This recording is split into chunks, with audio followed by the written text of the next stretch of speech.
Hi everyone, welcome back to As We Speak. I'm your host Karishma, and today we're going to talk about racism, a global pandemic that has swept these COVID times following the death of African-American George Floyd, after which the world has gone into a global soul-searching for justice, identity, and redemption. So I'm very happy to welcome to the show two lovely ladies, Stephanie Pujol and Liza Tait Bailey, diversity, equity, and inclusion advocates in higher education, two very passionate white women deeply committed to anti-racism here in the UAE. Welcome to the show, ladies. Thank you for being here. Thanks for having us. So, how do you guys feel as advocates for anti-racism as white women who have not necessarily suffered from these kinds of experiences? I think it's really important that if we're having this conversation, the first thing we lead with is that we're white women. Because when I think about, my role in anti-racism, I think a lot about taking up space and how much space is appropriate for me to take up. Because by being white, I've been taught kind of historically in my life to take up space, right? Less so for being a woman. And so when I was asked to do this, I was really nervous about the concept of speaking for others because it's not my lived experience. But what I can do is speak to the fact that I'm complicit in a system, and I'm trying to be really conscious about fighting back against that system and fighting back against what I've learned within myself. I feel like we can, for want of a better way of putting it, capture a different audience where Black people are heard by people who are already champions, whereas we have more hope of accessing the ears of neutral people and hope to make them champions themselves. So I feel like we come with, with our white privilege comes accessibility to a different group, and I think we owe it to the world to use that. I grew up in a really predominantly white part of England, and so having conversations with my family and friends is really important because, we're not in like a very diverse area. Why do you think the whole world is so affected by the George Floyd protests in the midst of a pandemic? When you're meant to social distance and you're meant to look after your health, but the health is kind of flown out of the window right now. People are so affected. So Liza and I've been talking about this quite a bit in the last couple of days, actually. And I've been doing some research on it, and I found quite an interesting social psychology article that talks about in this sort of current pandemic where we're all socially distanced, we're all separated from our loved ones and our friends, we're surrounded by the unknown, by fear, by death, by uncertainty. Suddenly this awful tragedy has happened, this tragic killing has taken place, and people are all coming together because they have this intrinsic human need to belong to something. So they're all jumping on the bandwagon, feeling like they belong to this group and creating something positive in this time of kind of despair and desperation. So that's my view. No, I think that's a really good point. Like, why now? But also what we were talking about the other day was this idea of kind of the tipping point.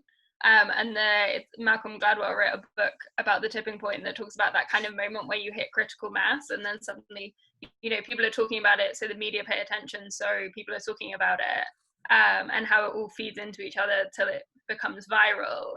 And I think it's really important to acknowledge the fact that, Black Lives Matter was founded in 2013. There were the Ferguson protests. We've been talking about police brutality for years and years and years.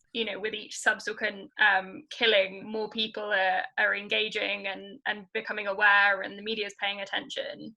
And so I think it's really important to also pay tribute to all the people who came before and have, contributed to this conversation. For example, what we're seeing with Black Lives Matter at the moment, you could draw parallels to Me Too, which became really big in 2017. But the hashtag Me Too was actually founded in 2006 by Tarana Burke, who's an African-American woman. So, there are things there about racism and people, Black women's voices being silenced. But if you talk about Me Too, I think you should talk about Tarana Burke. I think if we're talking about Black Lives Matter, we should acknowledge all the people who've been talking about it and not getting the same traction. and how much they've contributed to the moment that we stand at. But yeah, I mean, also I think Steph makes a really good point about why now belonging is a huge part of that. Yeah, I mean, we're social beings, you know, and this whole lockdown is so unnatural. So it does actually makes complete sense. You know, we've become so much less prejudiced, you know, especially over the last 10, 20 years, but racism is still so rampant. So how can you be less prejudiced and still so racist? How does that coexist? I don't think we are less prejudiced. Sorry to push back against your point, but I think one of the problems is the social structures are still there. So, you know, Steph and I both grew up in the UK 20 years apart, and but we both were educated. Sorry for saying it. That's fine. But we were both educated in really similar social systems, right? That taught us racism. And those social structures are still in place such that, you know, in the UK, working class people are less likely with a first from university are less likely to be hired than middle class people with a 2-2. But that's not to say that there's been no progress, and it's so important that we keep focusing on where we're at, what we've learned, how far we have to go. But social structures have to change, and that's so hard because, you know, I'm benefiting from social structures that, you know, reward me for being white. And so how do we gut the system that is helping some people? Absolutely, I agree. We're no less racist. I don't think we've come very far at all in that. But I do think the one thing that has changed over the years is due to globalization, people travel more. There's much more cultural blending and overlap. So I think there is curiosity that has woken up, and there are pockets of awareness in the world where there weren't before. And certainly British people, who are very renowned in history for being extremely narrow-minded, refusing to learn another language, travel. So that's, you know, that's something, and baby steps. And I know it's not right, and it's taking a long time. And, you know, hopefully this pandemic of the masses supporting the Black Lives Matter cause following the death of George Floyd will ramp it up. But I do think we are making baby steps. It's a lifelong learning experience. We are going to make mistakes. All of us are. But I think it's accepting them, acknowledging them, and correcting them is really important. Yeah. You know, we can learn all of these things, but are we willing to engage in or what is my role? What am I doing? And that means, you know, admitting that we're all taught to be racist, and we're all, you know, but yeah, no, you're right. I think exposure is so important, and that's true. But I think that's what you said just brings me back to the neutrals that we're talking about, is that there are so many people who are not willing, who are not racist, and they think that's enough, and encourage people to be actively anti-racist, to stand up for something they see that's wrong, and not to just silently go, oh, I don't like that. Actually stand up and take action, be an ally. And I think that's really, really important. We need to encourage that. That's such a hard truth that you brought up. We are all taught to be racist. It's so sad, but it's so true. Now, you've mentioned biases, Stephanie, and this is where you need to explain to me and everyone watching, you know, because all of a sudden we've started hearing about words like implicit bias and unconscious bias. Can you explain these with examples? Why are they so dangerous? And are there any other biases we need to be aware of? Yeah, there are sort of 12 big biases, but I'm just going to talk about the ones that really happen that I see on a regular basis. So I think unconscious and implicit bias are pretty similar. They're basically naturally being drawn to or away from something that doesn't fit with your social, what you consider to be normal. So, for example, if I'm looking at a CV and I see somebody called, I don't know, Sarah Johnson, and I see somebody with an Arabic name or a Chinese name or whatever, a name that I can't pronounce, I'm automatically going to be drawn to something I feel comfortable with and something that's outside of my, you know, comfort zone. So that's a really basic example of implicit and unconscious bias. And I think, and I don't know if you agree, Liza, I think they're pretty much the same thing.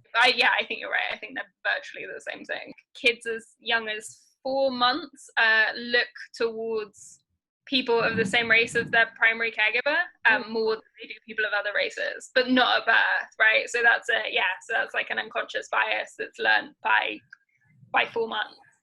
But I mean, out of the 12 biases that we're talking about, there's affinity bias, so being drawn to somebody who reminds you of yourself. So I will automatically be drawn to somebody who either looks like me or went to the same school as me or speaks like me. It's just a natural pull that I have that I'm really conscious of trying not to do. Another one is confirmation bias, which is something I'm really guilty of. So if I want to know the answer to a question, or if I want to do something, but I feel like I'm not sure if I should do it and I need permission, I'll ask somebody. And if they don't tell me what I want to hear, I'll ask somebody else. And then gender bias is, pretty self-explanatory. Ageism as well, which apparently really kicks in after the age of 50. People start to really suffer from ageism after 50. So if I, for example, was given a load of CVs, and I'm in huge favour of blind CVs, CVs.